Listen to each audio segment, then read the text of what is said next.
Hello everyone, welcome to Keerthana's lovely home.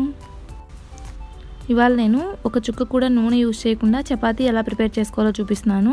దీన్ని పుల్కా అని కూడా అనొచ్చు. ఇప్పుడు ఇందుకోసం స్టవ్ మీద వాటర్ని బాగా బాయిల్ చేసుకోవాలి. ఇప్పుడు ఒక గిన్నెలోకి గోధుమ పిండి తీసుకొని అందులోకి చిటికెడు ఉప్పు యాడ్ చేసుకోవాలి.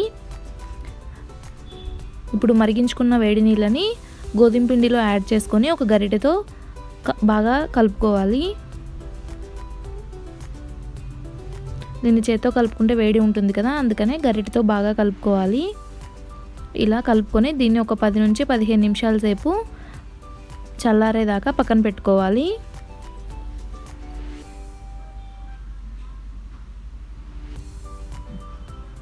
ఇది వెయిట్ లాస్ అనుకున్న వాళ్ళకి చాలా బాగా హెల్ప్ అవుతుందండి.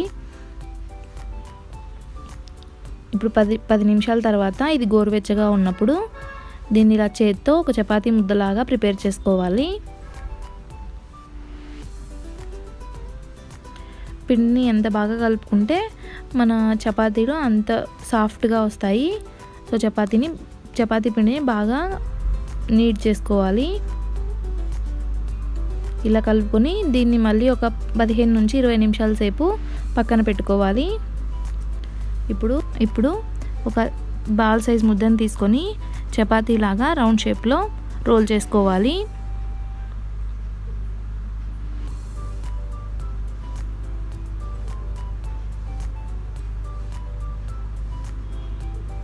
దీన్ని మరీ పల్చగా రోల్ చేసుకోకూడదు, అలాగని మరీ థిక్గా కూడా ఉండకూడదు.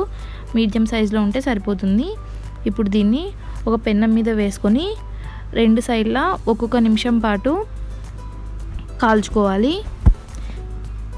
ఇప్పుడు స్టవ్ మీద ఇలా ఒక గ్రిల్ టైప్ ప్యాన్ ఉంటుంది కదా, ఇది అందరికీ తెలిసే ఉంటుంది. ఇది అన్ని స్టీల్ షాపుల్లో దొరుకుతుంది.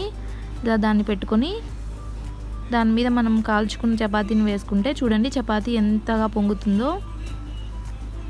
చాలా సాఫ్ట్గా ఉంటుందండి ఇది. ఇలా 2 వైపులా కాల్చుకుంటే సరిపోతుంది. ఆ గ్రిల్ ప్యాన్ లేని వాళ్ళు దీన్ని నార్మల్గా స్టవ్ మీద అయినా కాల్చుకోవచ్చు. కాకపోతే ఇది చేసేటప్పుడు స్టవ్ నీట్గా ఉంచుకోవాలి. డైరెక్ట్గా మనం స్టవ్ మీద కాల్చుకుంటున్నాం కాబట్టి స్టవ్ నీట్గా ఉండాలి. చూసారు కదా,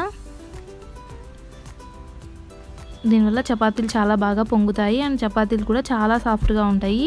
ఈ 1 డే మొత్తం ఉన్నా కూడా చపాతీలు చాలా సాఫ్ట్గా ఉంటాయండి.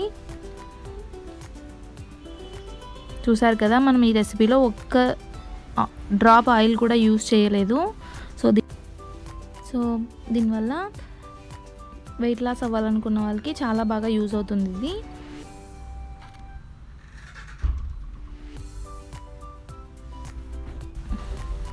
ఇప్పుడు చపాతీలోకి మంచి కాంబినేషన్ రెస్టారెంట్ స్టైల్లో కాజు బటర్ మసాలా ఎలా ప్రిపేర్ చేసుకోవాలో చూద్దాం.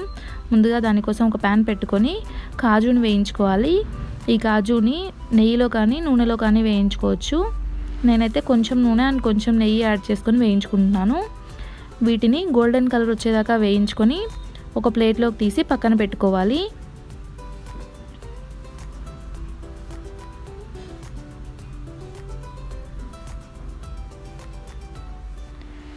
ఇప్పుడు ప్యాన్లో నూనె ఉంటుంది కదా, అందులోకి కొంచెం బటర్ని యాడ్ చేసుకొని బటర్ కరిగాక అందులోకి మసాలా దినుసులను యాడ్ చేసుకోవాలి. అంటే బిర్యానీ ఆకు, యాలకులు, లవంగాలు, కొంచెం దాల్చిన చెక్క వేసుకొని వేయించుకోవాలి.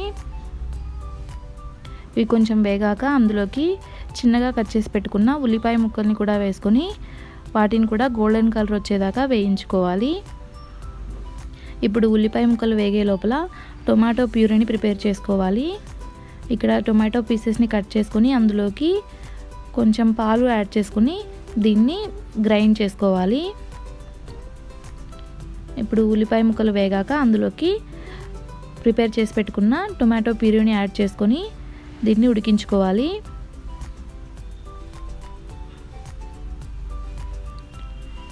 దీన్ని మూత పెట్టి ఒక 5 నుంచి 7 నిమిషాల సేపు బాగా ఉడికించుకోవాలి.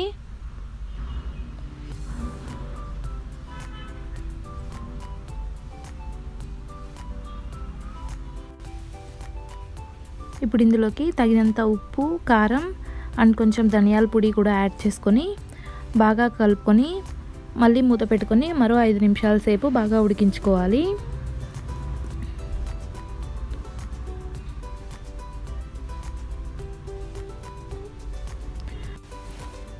ఇది ఉడికేలోపు ఒక అరగంట సేపు వాటర్లో నానబెట్టుకున్న జీడిపప్పుని కోర్స్గా గ్రైండ్ చేసుకోవాలి.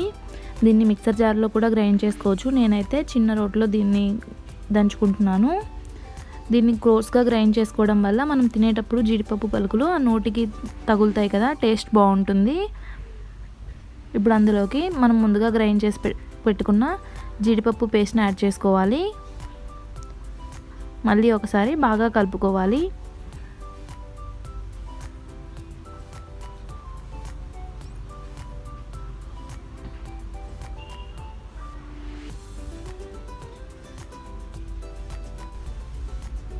తర్వాత 2 నుంచి 3 టేబుల్ స్పూన్ల ఫ్రెష్ క్రీమ్ యాడ్ చేసుకోవాలి. ఫ్రెష్ క్రీమ్ ఇష్టం లేని వాళ్ళు పాలు అయినా యాడ్ చేసుకోవచ్చు. ఫ్రెష్ క్రీమ్ యాడ్ చేసుకోవడం వల్ల మన రెసిపీ కలర్ అండ్ టేస్ట్ చాలా బాగుంటుంది. చూసారు కదా ఎంత బాగుందో. సో ఫ్రెష్ క్రీమ్ యాడ్ చేసుకున్న తర్వాత మళ్ళీ ఒకసారి బాగా మిక్స్ చేసుకొని అందులోకి 1 teaspoon garam masala add చేసుకోవాలి.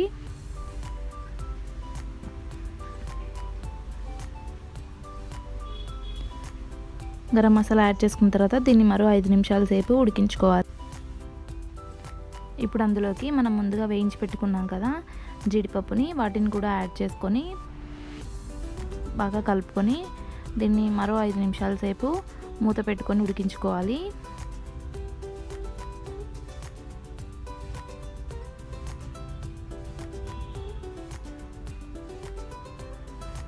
అంతే అండి.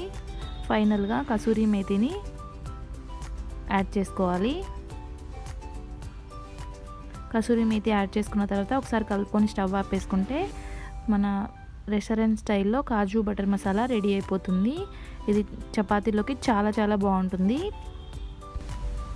ఈ రెసిపీని ఎవరైనా ట్రై చేస్తే మీకు ఎలా వచ్చింది అన్నది తప్పకుండా నాకు కామెంట్ సెక్షన్లో రాయండి.